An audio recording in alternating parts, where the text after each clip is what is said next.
everyone. Welcome to another episode of Gray Matter. Well, I'm very excited about today's show for a couple of reasons. First of all, our guest, I love his name. His name is Christian Toto. Now, Christian, of course, is already endears him to me, but Toto is one of my favorite bands. I'm sure he gets this a lot back in the 70s and 80s, Heat of the Moment and Rosanna, of course, who could forget Africa. So that's one reason. The other reason is his specialty is Hollywood. And this is one of the guilty pleasures of most people, whether they believe it or not. I'm a movie buff myself, mostly old-time movies. I don't watch a lot of stuff that's been made, let's say, after 1970. But today is going to be really cool because we're going to get to talk to somebody who spends a lot of his time hanging out and writing about Hollywood and some of the things that are going on in the world of celebrity, and especially some very key trends that he writes about on his website. We're going to talk about his website and pick out some of the highlights from there and ask him about some of these things that are going on in Hollywood, what he sees as some significant trends. And then we're also going to talk a little bit about a book that he's written. So his name is Christian Toto. Before we introduce him fully, I give you his bio, as we always do. We're going to start off with a few quotations, and in honor of our guest and the topic, these have a Hollywood flavor.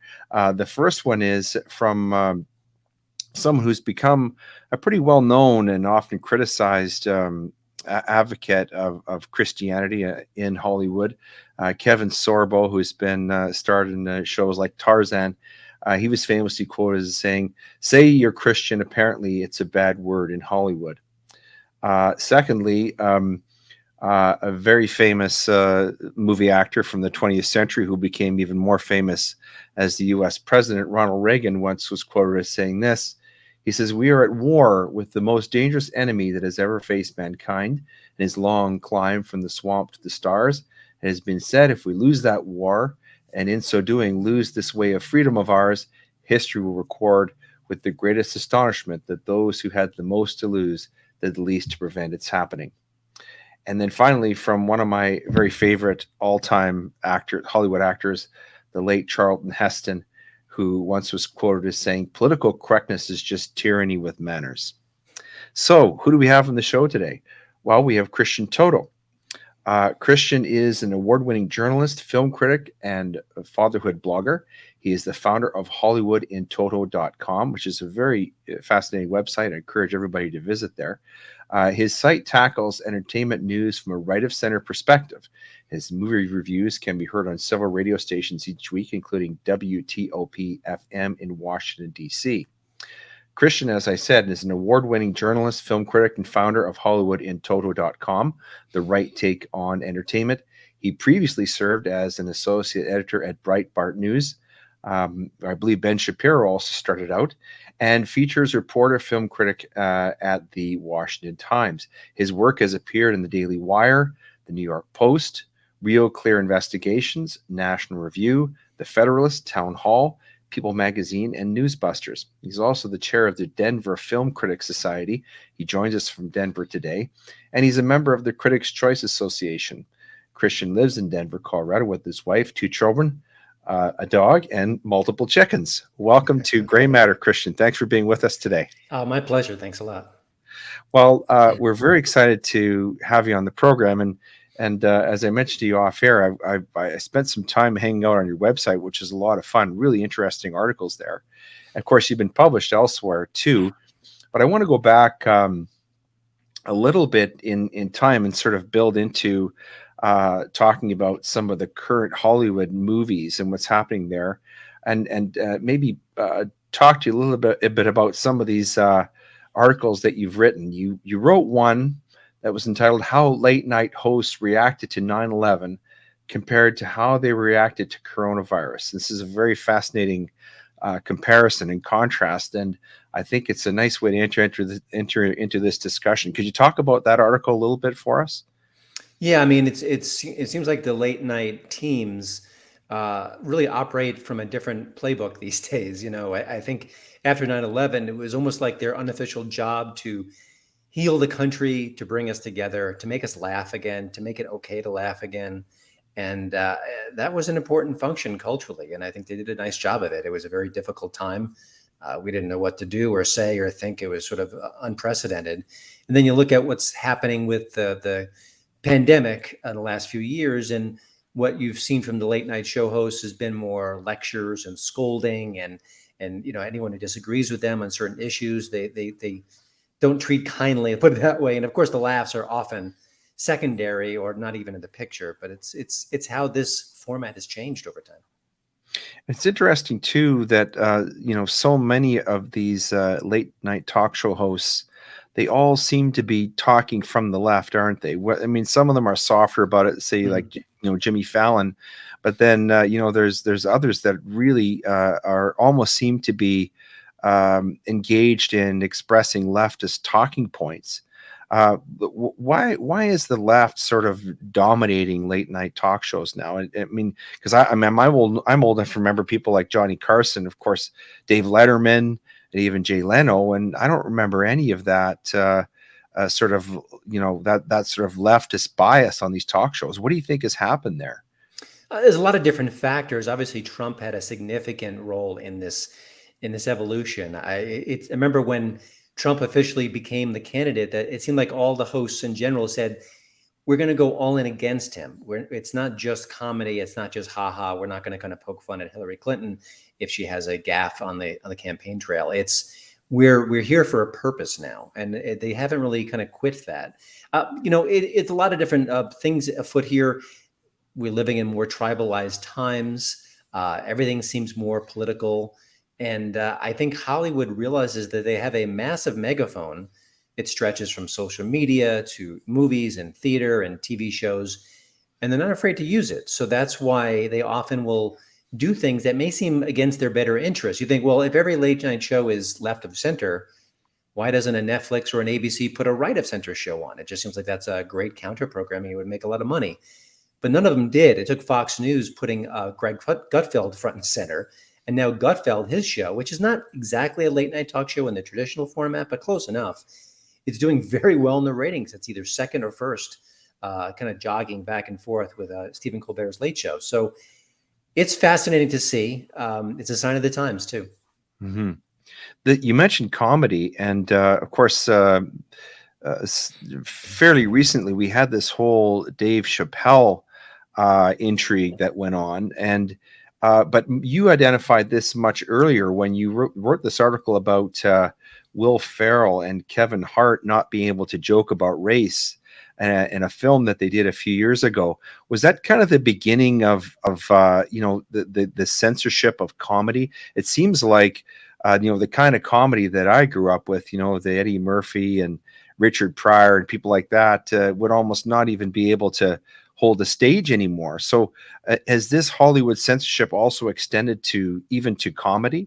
No, absolutely. I mean, when you think about, okay, kind of quick quiz, what's the last great comedy movie that you saw, or that people told you got to see, or that really kind of just made a huge impact on the box office? You really struggle to think of one. I'd say Free Guy was very funny with Ryan Reynolds, but certainly not the R-rated, raunchy, crazy, out of control hangover style movies. They're kind of gone now, or at least endangered. And that movie you referenced, Get Hard, was a really good example of how the culture was changing, because here's a story about a white fellow who's, I forget if he's breaking the law or coming close to breaking the law as far as Wall Street is concerned, gets taken to jail. And you think, well, I need to get, prison tough.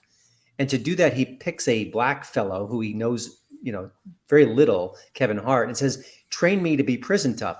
Well, that's kind of a racist assumption that any black person would know how to navigate prison. But the target of that joke is on Will Ferrell's character. He's the one who's a jerk, who's racist, who's a fool. And why can't we poke fun at that person who has these racist tendencies and kind of run with it? And also, Kevin Hart is a major comedy star. He was a major comedy star when the movie was filmed. Do you think he'd star in a racist movie? I mean, can he have the agency to say, actually, I think this is a clever idea. This is sort of a riff on what's going on in the culture. We're making fun of people who have assumptions. But that was one of the first comedies that really came under fire for those sort of its racist reasons. And it was a sign of things to come, for sure. Yeah. Well, that movie actually reminded me a lot of one that I remember from the '80s. It was called Trading Places with Eddie Murphy um, and Dan Aykroyd, which is very funny. And of course, a lot of the humor in that film was about racial stereotypes, like poking fun at them, Mhm. which to me is almost anti-racist. It's a way of laughing about things that are maybe difficult Mhm. to talk about in common parlance. And sadly, Kevin Hart also got censored in terms of his hosting the Oscars as well.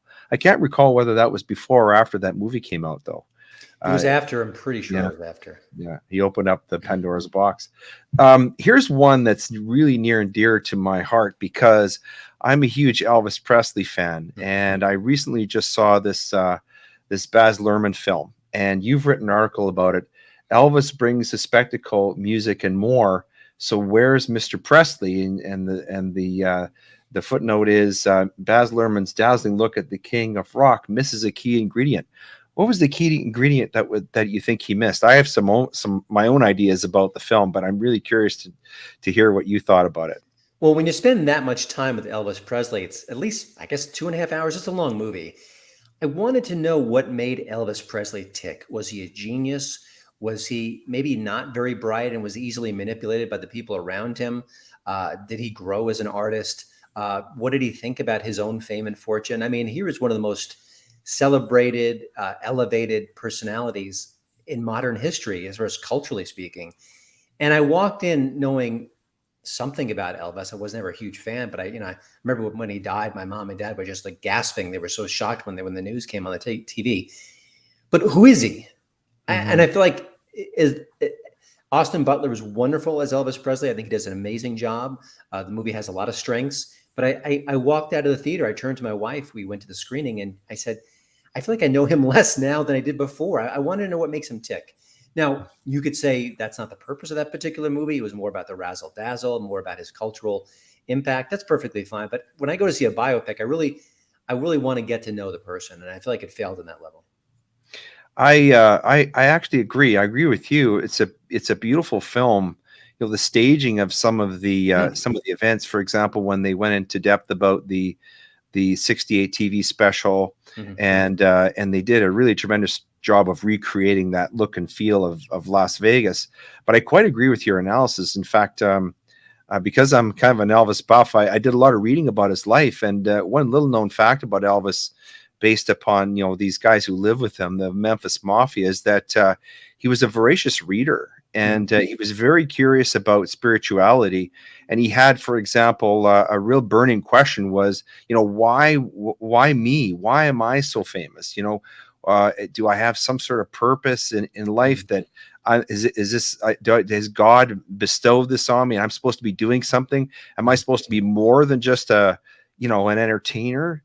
And we didn't get any of that. There was really no, I really found, I agree with you about Austin Butler, especially obviously spent a lot of time capturing a lot of the Mhm. mannerisms and everything, the performance character of Elvis, the early Elvis. But I agree with you that we didn't really learn a lot about Elvis. And also the other thing is, in terms of the development of the characters, there wasn't a lot of I felt there wasn't a lot of understanding of what the real basis of Elvis's relationships were with some of the other characters in the movie. And so that would have been another way we could really get to know him. So yeah, I agree with you about that film. Why do you think that was missing from this film? I don't know. The director is known for his flashy style for sure. And maybe that was just a creative decision he made. Maybe he thought, because this character is in the public for so long, maybe people know enough about him that they wanted to focus on something different. I'd love to interview the director and kind of gently press him on that. I just felt it made the presentation weaker because I think you can have the razzle dazzle and the great musical sequences and see the charisma that he brought, but without that human element, it felt out to kind of empty to me. What did you think of Tom Hanks's performance as Colonel Tom Parker? It was very showy. He's a great actor. Some people have an issue with it. I think my problem is I really wanted to know why he held such a grip on Elvis. What was their? I mean, I wanted to have more of their scenes together, their fights together, their back and forth exchanges. There's a scene where Elvis's mother dies, and he kind of reaches out to the colonel. And I thought, okay, here we go. We're going to find out why these two figures are so intertwined. It made sense for the colonel because he was his meal ticket. He was this sensation. How could you not want to, exploit that for the commercial purposes? But I didn't get that. And even when they brought Priscilla Presley into the picture, I didn't get their bond either. I was like, I want more of that. I want more of that humanity, and it's just not there, I don't think. I wanted to ask you a bit more about some of these other movies that you've reviewed, Christian. But I'm curious because I'm a lawyer, and so when I go around and I look at the world, I see things sometimes in legal terms, in legal relationships. I'm curious about, for someone like you who's so steeped in Hollywood and movies, do you have a hard time enjoying movies, just experiencing movies, because you've got these sort of critical eyes, right? Because this is what you do. This is what you're expert at. Mm-hmm. Do you still enjoy movies, or do you find that you fall into just sort of, finding things to criticize? It's a great question. I think in the beginning, I had zero problem with enjoying it, sort of wearing two hats of being an audience member and also a critic. I do feel like in recent years, I might look at the running time and hope it's a little shorter than it maybe actually is. Or maybe there are some films I dread a little bit because I kind of maybe, when you've seen so many movies, you kind of expect certain formulas, some certain tropes, or if you know the director and the writer, or even like I'll know the release date. And if a movie comes out in like early September, it's kind of a bad sign, or maybe even early January. Those are kind of the dead pockets in Hollywood release schedule where the films that the studios aren't exactly keen on or don't have a lot of pride in pop up. So I think that gets in my head sometimes. But at the end of the day, when I'm enjoying a movie, I just enjoy the movie. And I love getting lost in the movie. And I remember I was watching Spider-Man No Way Home, I guess a few months ago. And I had my wife has a medical situation, and we were kind of waiting for test results to come back. So it was on my mind. And I was in the theater and I'm watching the movie. And, once I got locked in, I didn't think about my wife or her medical history or what the next few days would bring. I just got lost in the movie, and I love that. And that's ultimately why I do what I do. I love what I love. And, my dad introduced me to movies when I was a little boy, and it never, that passion never went away. I turned to my son recently. I said, Daddy takes his movies kind of seriously. And he looked at me and said, yeah, I know, Dad. So I still have that in me. And I guess the minute I lose that, I really shouldn't be doing what I do.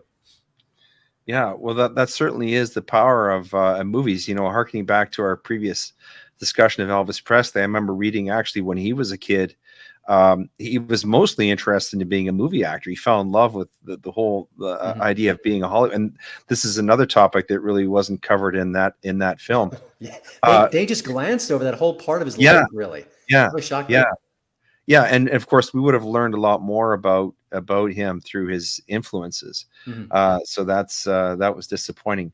So, but let's talk a little bit more about this cancel culture. You've talked about, or I mentioned in the opening, Kevin Sorbo, and you've written an article about him, how he stood up to cancel culture and won.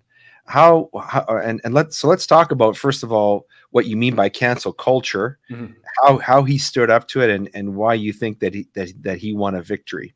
Well, I mean, I think you could use the terms cancel culture and woke almost interchangeably at times. I guess the cancel culture is sort of the enforcement arm of woke, ideology. But, when it comes to Hollywood, what I've seen over the years, and it's getting worse, is that you need to have a certain mindset. You need to have a certain set of values, certain opinions, certain political views, and that the people who don't share those views, they face some consequences. Now, they can stay quiet and then they're perfectly fine and no one knows what they think. But if they do come up, if they do speak out, if they do kind of take a stand, it puts some of their work in jeopardy. I mean, I've spoken to actors who keep things very quiet because they fear those repercussions.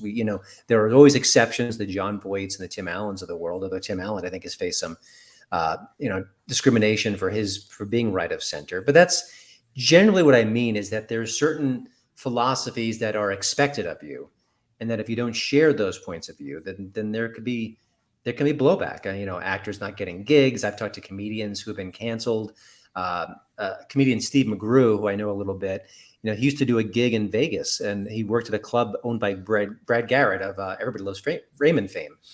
And then when Steve came out as a Trump supporter, Brad Garrett basically fired him, said, "I don't want you coming here. I can't tolerate your views." And it's not the same. There are certainly major differences between now and then, but the McCarthy era was, you couldn't share communist viewpoints, that there was a target on your back, professionally speaking. And I don't know why we'd ever want to go anywhere near that philosophy, but that is in part what's happening in Hollywood. And the actors like Kevin Sorbo, who are just proud Christians and proud conservatives, they shouldn't be punished for that. And sometimes they are.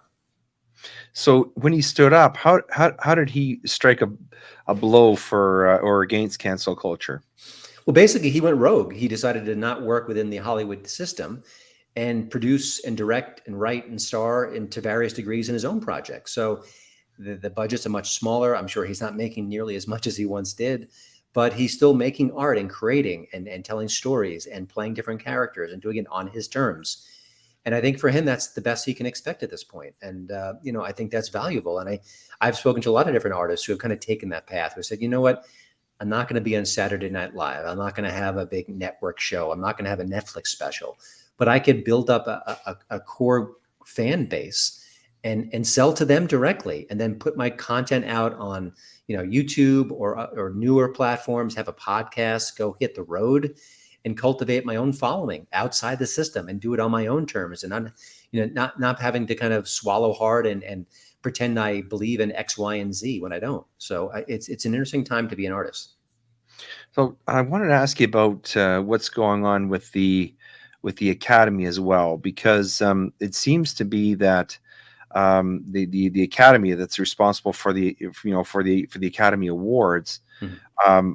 I've read that they've actually redefined the different categories, and so you actually have to check off these particular woke boxes to even be considered for an Academy Award.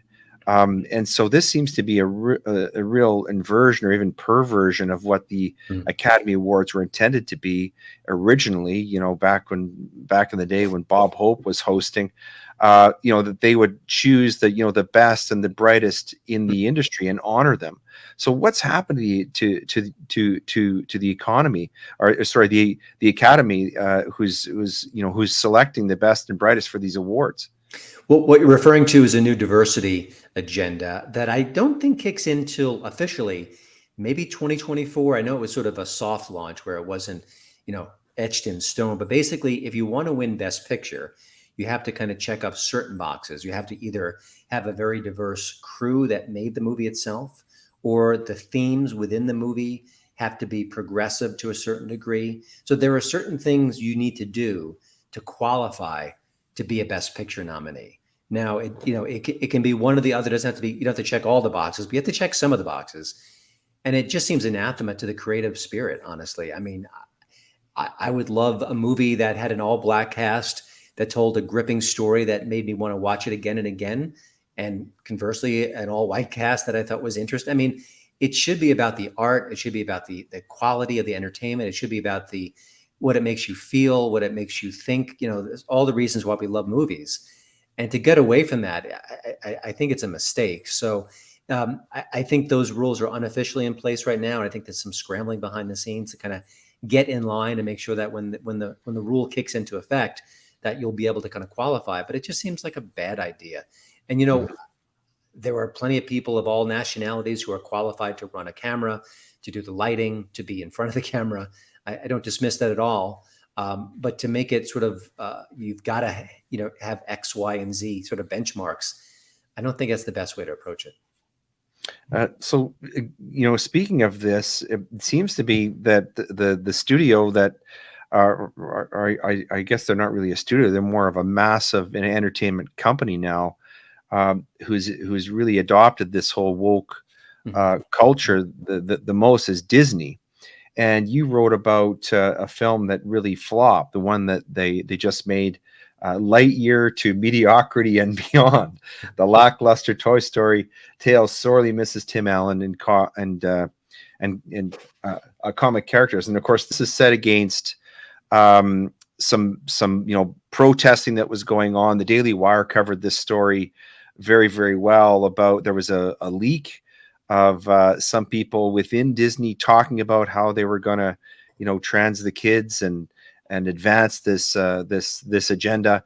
and this seems to be expressed very much in this Lightyear movie. Of course, with the story about the whole lesbian kiss. But why did this movie do so poorly? Why did you describe it as to mediocrity and beyond? Well, the movie itself was mediocre, in my opinion. That was sort of my review sense of the film. I love the Toy Story movies. They're among the best animated films in recent memory. This just didn't have that same sort of storytelling snap. Having said that, it's a difficult subject for me because I have no animosity at all towards gay people in any capacity, and they should be seen on screen for sure. Mm-hmm. I think when it comes to representation versus woke, I kind of describe it as more of an organic process, where if the representation flows with the story, if it doesn't kind of shout itself out or call attention to itself in a way that makes it obvious, I don't have a problem with it. I think many people don't have a problem. I think there's a flood of content right now featuring gay and lesbian characters, and I don't see any outrage about that. When films are aimed at children, though, I think it becomes more of a conversation culturally. I also think that the fact that Disney seems very aggressive in this arena.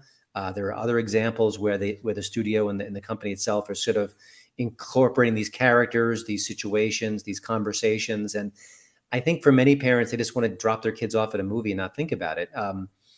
I don't think it's an incredibly complicated conversation to see two female characters kiss in a movie. The scene in question is very, very, very brief. It's seconds of screen time. But I think the fact that the audience is aware of what's going on with Disney and understood that sort of the cultural situation, I think that hurt the film. But also, it's not a great film. I think that instead of taking the Buzz Lightyear character, who's voiced by Tim Allen, and retaining that voice, I think that did a disservice to the movie. Chris Evans is a good actor, but he's not Buzz. I don't know why they changed that. We could talk about maybe Tim Allen's politics coming into play. I don't know, but I just think that was a bad move. So I think with many of these cases, it's not just X or Y that causes the box office disappointment. There's multiple factors, but I think the audience now is sort of their radar is up when it comes to the woke stuff and the messaging. And then you read stories and headlines from the people behind the scenes at Disney saying, yes, we're doing it. Yes, it's on purpose. Yes, you'll see more of it. Yes, we have an agenda. So that kind of makes it more clear what's going on. One of the things that's interesting about Disney, and that seems to be talked about a lot, is the relationship with China. I was shocked recently to learn that that a lot of these movies, Hollywood movies, are actually grossing more money in the Chinese market than in other parts of the world. For example, in North America. And there is the allegation, which seems to have some empirical basis, for the idea that some of these woke values are not cherished in China, and also that China may have an agenda to be pushing them in the West. What do you have to say about that? It's a huge topic, and I recommend anyone who's curious about it. There's a book that came out a few months ago called Red Carpet. It is a stunning book. Anyone who's curious about the culture should read it. And it talks about the Hollywood and China dynamic. A couple things. Yeah, you're right. A lot of movies, even movies that don't do well in America, will do very well in China, or do well enough to kind of convince the studios to make sequels. So it's an important marketplace for America and US-based studios for sure. Having said that, China has done two things. One is they're restricting more and more American movies into their marketplace. And secondly, they've been making their own films and kind of learning how to make these blockbuster movies, the kind that the US used to do so well. So they can kind of make it on their own. And then their local audiences might say, well, I'm a Chinese citizen. I could see my own homegrown product with characters and actors I know and themes that resonate with me. Why do I need to watch Fast and Furious Part 12? So there's a shift in this situation. Hollywood is even getting more bold and sort of acknowledging the fact that I think the Chinese money spigot is kind of turning off. And so that's happening as well. So I think it'll become less of a factor. I think China is very interested in promoting their own films and also their own agenda, also their own propaganda. So that, our movies don't serve their purposes very well at all. But it's a fascinating subject.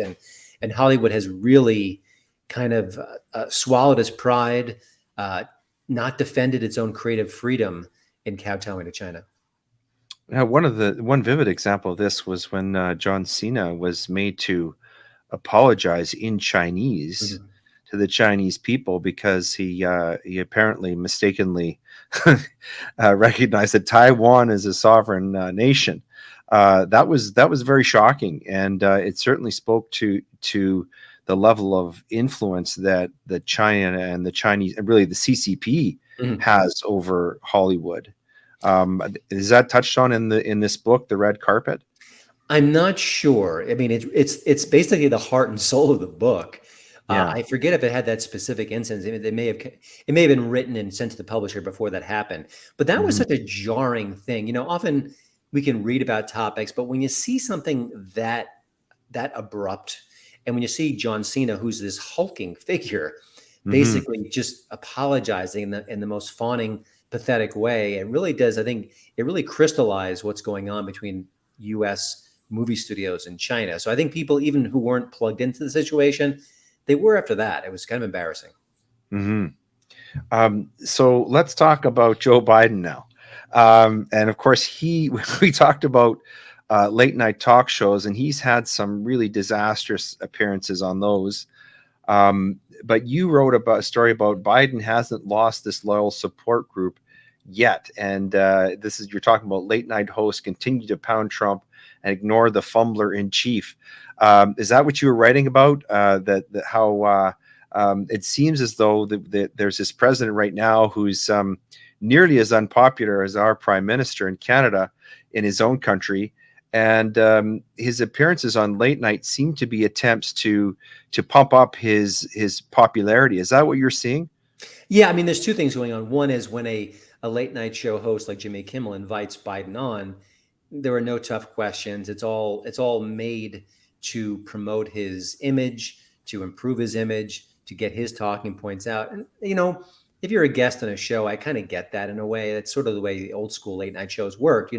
If if John Wayne came on the Johnny Carson Tonight Show, Johnny's not going to grill him about his political views. He's going to just chat him up and talk about funny stories and then pitch his movie. So that Hmm. doesn't bother me as much, although it's so obvious now. It's kind of silly. But the big issue is that they're late night comedy hosts, and it's their job to poke fun at the powerful, and specifically to poke fun at the president at the moment. And they basically ignore or kind of downplay all the negative news surrounding President Biden and Kamala Harris, obviously, and to focus on Trump and Tucker Carlson from Fox News and maybe these sort of smaller figures on the right. I mean, it kind of is flabbergasting to think, well, the economy is not going well in the United States. Gas prices are soaring, inflation is soaring, people are suffering, the mood of the country is sour, a recession may be coming, and all that the Colberts of the world can do is say, well, Donald Trump was mean again, or Tucker Carlson did a monologue that I don't agree with. I mean, it's not holding the powerful people to account, and that's what the best satire does. They're just they're not really they don't do their job. It's not even me saying that. I've seen other comedians say about that. And Tim Dillon has said that, Joe Rogan as well, I believe. So it's just interesting to see how they've evolved. And, it seems like the funny is not even first and foremost on their minds. They just want to sell a particular point of view, and they want to ignore the foibles on the left and expand and exploit the foibles on the right. I don't find it entertaining. Yeah, well, I agree with you. And on this topic of fumbler in chief, there was this really cringeworthy moment recently when President Biden was on with Jimmy Kimmel, and Biden got lost somewhere in one of his meandering stories that seemed to be more and more common. And Kimmel jumped in and said, "Well, we're going to take a commercial break." And the president, "Yeah, that would be a good idea." So it's almost, some of this stuff is kind of hard, kind of hard to watch. But the one that really disturbs me maybe the most in terms of comedy is watching what's the devolution of Saturday Night Live, because they used to do such a great job, as you say, of political satire. Mhm. And now it seems to be all Trump bashing and leftist talking points. Yeah. That's another example. I grew up loving Saturday Night Live like many, many people. I remember as a little boy I'd beg, because it was before DVRs and all the things we can do now. I couldn't go on YouTube and watch the highlights. So I'd beg my mom, if I fall asleep by 11:30, you wake me up. I want to watch the show. It meant so much to me. I was a big Mr. Bill fan, the little clay figure. Oh yeah. And then to watch it, and then during the 80s and 90s, they would excoriate Bill Clinton. They made fun of Reagan, Bush, the elder. Whoever was in power, that was the target, and they did it in a very funny way, in a memorable way.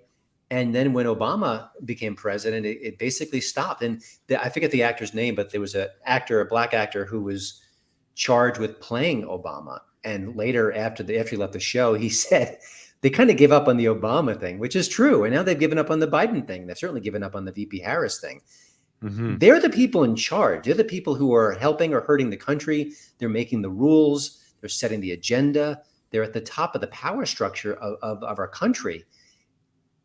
You don't want to make fun of them. You want to make fun of, Marjorie Taylor Greene, who's a representative and has some dubious thoughts and dubious statements. That's great. But President Biden should be the one you're targeting with your humor. It's satire. That's what your job is. And it's just sad to see. It all came to a head when President Trump won the election against Hillary Clinton. I mean, you could do a million jokes, a million sketches about that, but the first sketch they did was they had Kate McKinnon, who plays Hillary Clinton, sitting at a piano singing Hallelujah, sort of almost like a healing moment. Like, my gosh, our candidate lost. We must remember her and honor her and mourn for the country. This is a comedy show. You got to make us laugh. You got to use satire. I mean, I still can't believe that exists. And then when Obama left office, they did a song called "To Sir with Love," singing his praises. I mean, that's like a communist nation trying to fawn over the leader. How about telling a joke about him? No one is impervious to humor. It's amazing. Mm-hmm. And you talked about the healing power of comedy and that satire. It does sort of serve that function, doesn't it? Satire does. It makes the common people feel like that these people in power are in touch, and that they're not beyond, let's say, the rule of law. That I have the freedom to laugh at them. We can have a show where we can watch them and make fun of the way they talk or the way they walk or their mannerisms. And that has a sort of a healing factor for the entire culture, doesn't it? It's not just a healing factor. It's actually a correcting factor, I think. When you think about some of the politicians over the last 2 years who are who passed very draconian laws about the pandemic, and you have to wear masks, you can't go in public, you can't go at restaurants, and a whole bunch of them broke every rule they set for them. They set for the rest of us. They went to restaurants, they were maskless, they were partying, they were hobnobbing, they were indoors without any sort of protection. Now, if Colbert and Kimmel and Saturday Night Live and all these cultural institutions ganged up on them in a funny way, not in a vicious way, and kind of made fun of them and said, hey, use their hypocrisy for humor, I think there's a better than average chance that either they'll stop doing that, or maybe they'll even lessen the restrictions because they'll understand how silly it all is. Mm-hmm. But that isn't happening. And I compare it to the media itself. Media bias is a terrible thing.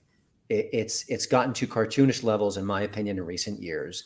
And I actually think it does the Democratic Party a disservice, because if the Democrats are held accountable and they know that the press is going to pounce on their every mistake, then they'll do better and they'll act better. I actually think that Donald Trump, who I was not a fan of when he entered the political scene at all, I think he was a better and more responsible leader. And people can fight me on this, because he knew that every time he looked the other way, every time he made a mistake, every time he thought about doing something maybe against the will of the people, the media just pounded him.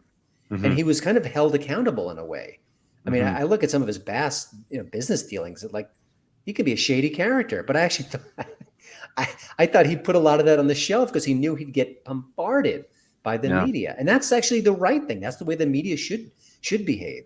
And that's why comedians do us a disservice when they see this kind of misbehavior. But if it's on one side of the aisle, they go, well, we're going to ignore that. That doesn't do us any favors. And it does us a disservice. That's a great point. And speaking of the Democrats, that Barack Obama's 60th birthday party springs to mind. Yeah. But by way of segue, let's talk a little bit about um, some efforts on the part, let's say, of the other side of the aisle, as you put it, and we talked about, you talked about Kevin Sorbo a little bit. Let's talk about the efforts on the other side of the aisle to sort of maybe change the culture or react to it and still create, content that doesn't have all of this woke ideology in it. And you said a couple of here.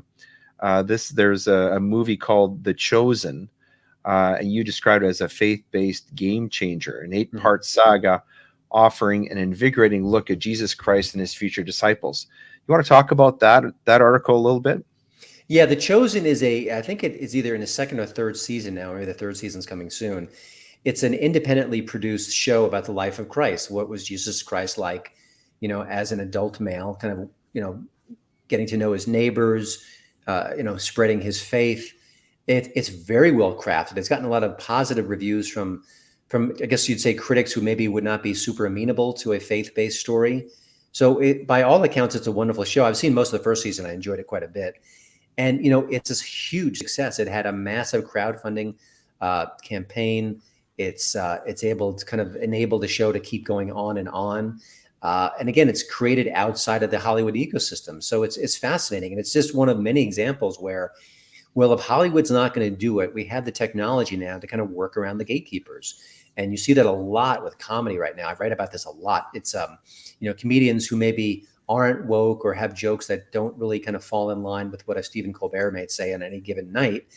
And so they've got podcasts, or they've got a YouTube channel, or they're on Rumble, or they've got a Patreon account where fans can directly pay them to be who they are. And so I think you're seeing a lot of these talented folks kind of, say, the heck with the system. It's not going to work for me. I could do something different. Just recently, Andrew Schultz, who's a comedian who falls squarely in line with that. He's not left. He's not right. He's a little all over the map, but he tells jokes that are, they don't push the envelope. They shred it. And he's built up this fan base of people who say, you know what? It's just jokes. It's just silly. I can tell he doesn't have a meanness in his soul. He's just trying to make us laugh. And so he just put out an independent special called Infamous. And the pre-sales were well over 1 million. So I don't know what the final tally is going to be, but that's kind of showing you that, hey, I don't need to go to Netflix or Saturday Night Live or any of these traditional circuits. I can kind of go rogue and actually make a living and then do it on my own terms and not have to worry about, oh, is that the wrong joke? Will I be canceled for this? Well, they can't cancel you if you're your own boss. And that's important. So who is the producer of this series, The Chosen? VidAngel is sort of the main power behind it. They're a hard to describe company. It's a streaming service. They have an app. They kind of foster all these different crowdfunding campaigns, but they're not directly pulling the strings, I believe. I recommend listeners just do some reading about the company. I write about it from time to time, and I'm intrigued by what they do, but I often struggle to put it into words. But that's sort of the main force behind it. But they've kind of democratized the process where if you like this content, you can contribute to it, and if it's successful, it keeps on going. It's a sustainable model. So where would interested viewers find that show? I think the VidAngel app is one way to see it. There may be other ways as well, but just a quick Google search should be able to kind of point you in the right direction. Great. So let's talk a little bit about some of the work that the Daily Wire is doing. They've got this movie called Terror on the Prairie that you've written about. So could you talk about that a little bit and kind of what the Daily Wire is doing as a response to what we've been talking about, the general approach of Hollywood? Yeah. Well, just full disclosure, I'm a contributor to the Daily Wire, so you could say I have a vested interest in its success. I honestly will say that I'd be writing exactly the same things about it if I weren't. I appreciate what they're up to. They're a news site that's certainly right of center. They've got podcasts, but they've expanded their palette.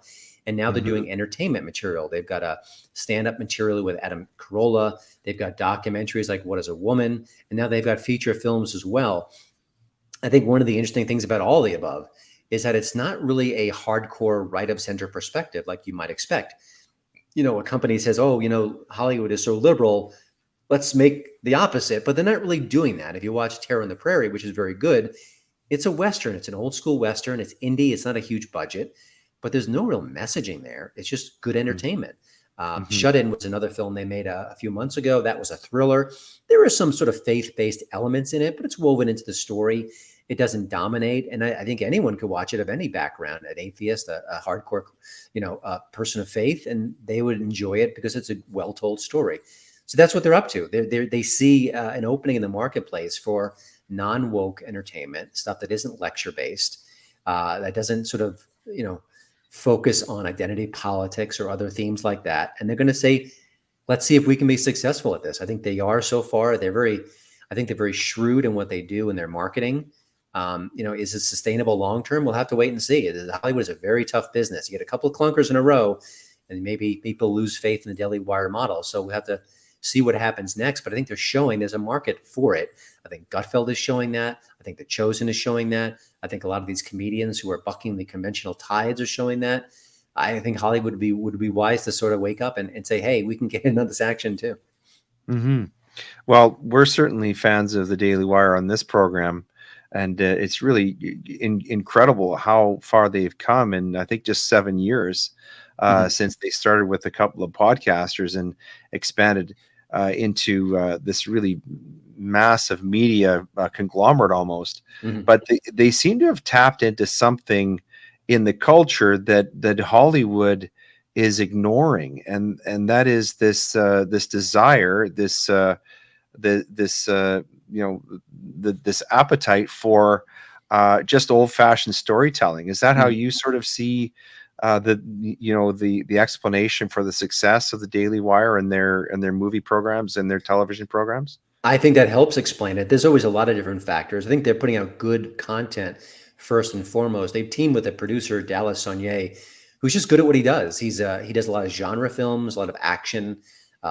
He's done Westerns in the past, and he's aligned with the Daily Wire. So that kind of gives them not just a wise soul in the industry, but someone who knows what he's talking about and who could kind of shepherd good projects along. So that matters. It's always about quality. But yeah, that's their success so far is indicative of what's missing in the culture.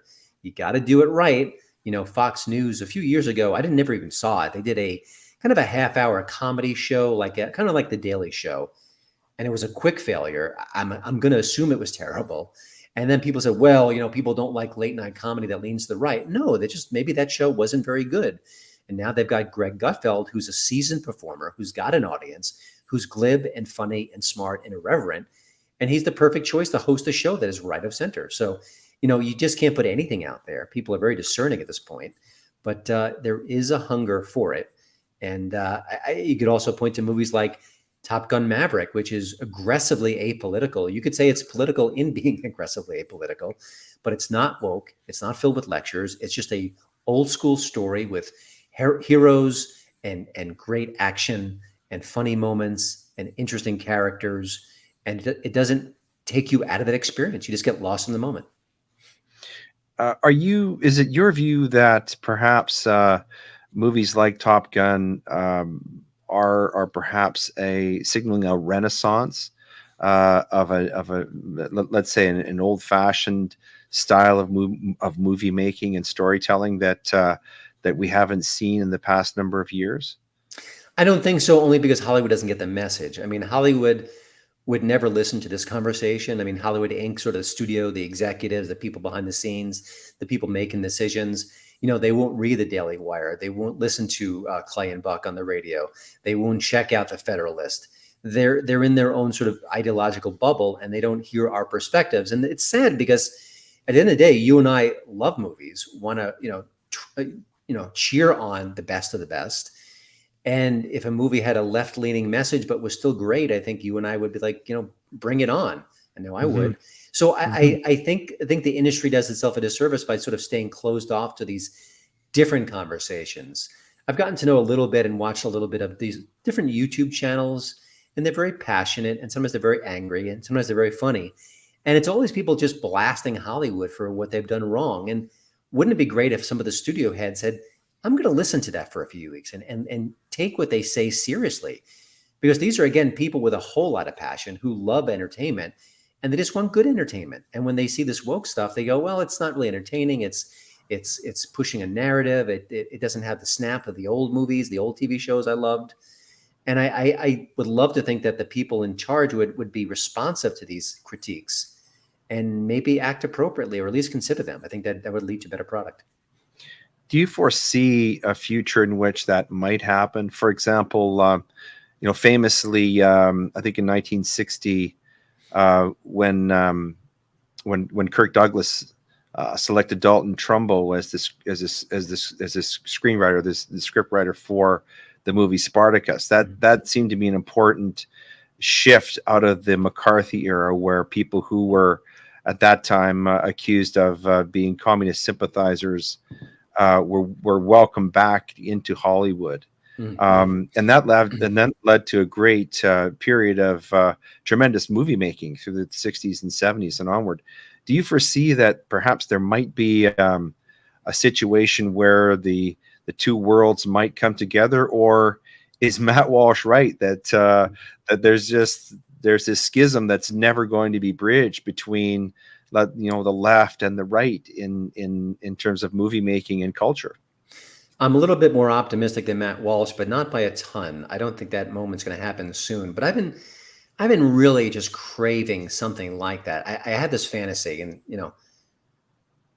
I just wish that like a Tom Hanks, a Meryl Streep, just a major actor came along and during an interview said, you know what?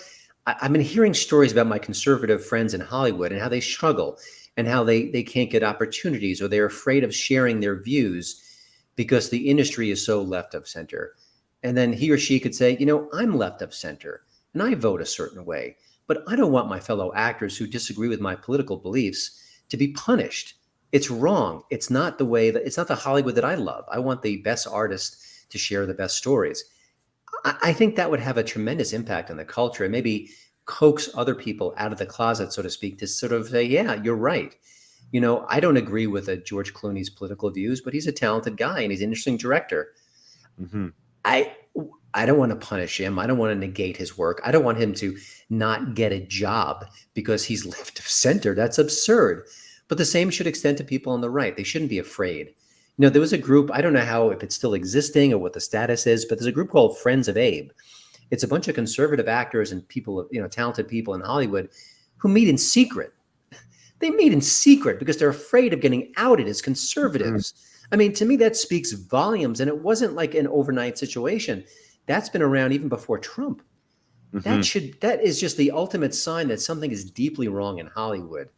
Listen, if an actor comes along and says, I hate black people and I think we should burn down the government, yeah, I'm okay with him or her not getting a job, and it's perfectly fine. I think we can all kind of rally around that kind of just unabashed hate. But if someone says, you know what, I believe in limited government, I think Trump, for all his flaws, had some good policies, that's not something that should send them to the commercial gulag. It's just wrong. And there's elements of that out there today. It's not hyperbole. It seems even worse for those actors who've come out, like Kevin Sorbo, openly Christian. For example, Chris Pratt, who has a very popular show on right now, has been really criticized for his Christian beliefs. And then you wrote an article also about Mark Wahlberg and a show called Father Stew. It seems even more difficult for those conservatives who happen to be Christians.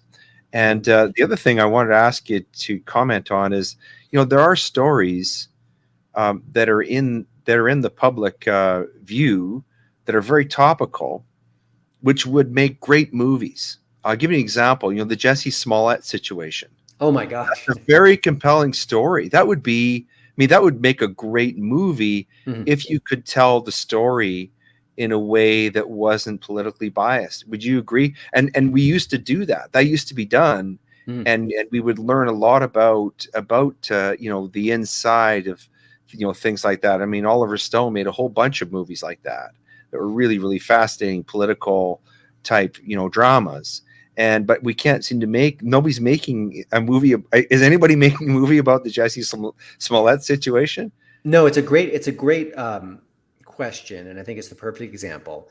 And I think a movie like that to work, you'd need to humanize Jesse and show why he did what he did, and maybe sort of the factors that led him to kind of stage that situation. And that would be fascinating. And there was a movie a couple of years ago called Chappaquiddick, obviously about Ted Kennedy. And I think one of the many reasons why it was terrific, and it was saw that that one. you know, I'm not a Ted Kennedy fan. I'm a conservative. I'm not there to root on someone like that. And I think what he did that was despicable. But it humanized him. It showed where he was in the family dynamic. It showed him sort of maybe in a way over his head, no pun intended at all, from a political point of view. He just wasn't ready to be a star at that point. And it made the movie better, and it made it more interesting. And, you know, that's what makes great stories. And, you know, a lot of actors have this great ability to be empathetic. You know, it's easy to play the hero, but often you'll hear someone saying, you know, I'm playing the serial killer, but I really had to know what his motivations were. I had to get under his skin and find out what makes him tick. That's what makes great art. Because if you play a serial killer and just make him a monster straight up, it's not as interesting. But if you find that sort of that little bit of humanity within him or her, that's when the character pops. That's when it's compelling. And I'd love to see more of that, you know, and for all the talk of diversity behind the scenes in Hollywood, and for years, Hollywood has done a terrible job of being diverse. I mean, how many movies you watch with all white casts, or how few directors were women for many, many, many years, and probably now to a certain extent. So I think there's a bit of guilt about their diversity. But if you can have a late night talk show and have a very diverse writer's room, but everyone holds the same views, but they happen to be Black and white and Asian, Hispanic, well, that's not really diversity, is it? That's just different people, different backgrounds saying the same thing.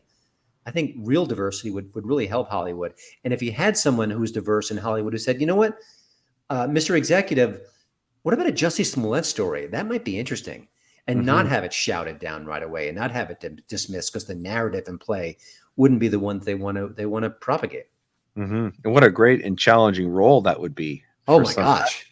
Yeah. Anyway, this has been really, really wonderful. I've so much enjoyed our conversation today. Grateful for your time, Christian. I've learned so much more, even after reading some of your articles. Learned so much more from you today. This is the part of the program where we turn to something called the reading list. It won't shock you to learn that today we're highlighting your book, which is called Virtue Bombs. And this is described as Hollywood's dream factory is now a nightmare of woke restrictions, identity politics run amok, and freedom snuffing rules and regulations. The Oscars are unwatchable, as are many films and television shows, thanks to the woke revolution. Virtue Bombs breaks down where Hollywood went so wrong, illustrates the slow motion disaster infiltrating the industry, and offers a glimmer of hope for a woke-free tomorrow. An award-winning film critic, Christian Toto, has all the receipts showcasing Hollywood's virtue signaling follies and how it could get much, much, much worse before it gets better. I hope that's not true, Christian. I hope so. So you've mentioned a book called The Red Carpet. That sounds really great. Are there any others that you could recommend to people if they're interested in some of the things that you've been talking about with us today? You know, there's a book from a couple of years ago called Outrage, Inc. by Derek Hunter. I thought that was really interesting, just talking about the obvious topic and how the culture and political forces are aligning right now. Other than that, I have to say one of my flaws right now in life is that I'm pulled in so many different directions. I don't read nearly as much as I should.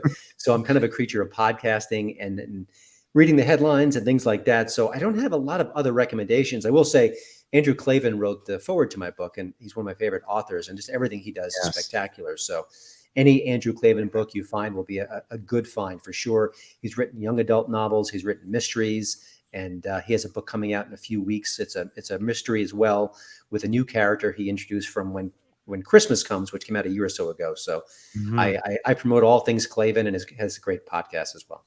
I totally agree with you about him. His is my favorite podcast.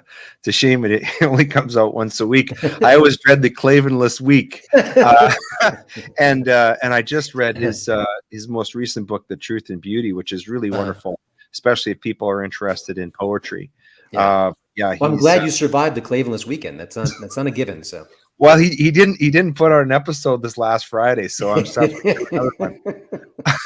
But thank you so much, Christian. And by the way, your website, it's entitled, just to make sure I have this right, In Yeah. Toto. It's Yeah, Hollywood in, hollywoodintoto.com. Yeah. sorry. Are there any other places where people can find you and your work and your writings? Well, hollywoodintoto.com is my main site, but I do work for other websites. I just joined outkick.com. I write a lot at the Daily Wire. Some of my work is reproduced at Newsbusters. And then once in a while, the Federalist. I had a couple pieces in the New York Post, and justthenews.com, which is a very good site. I try to write there as much as I can as well. It's I think it's a website that is hard news based and often covers topics that other news organizations are ignoring unfairly. So I think that's interesting. Well, I can see why you don't have a lot of time to read. You're too busy writing. That's right. Thanks again so much for your time. This has been a real pleasure, and best of luck in all of your future pursuits. Thanks so much.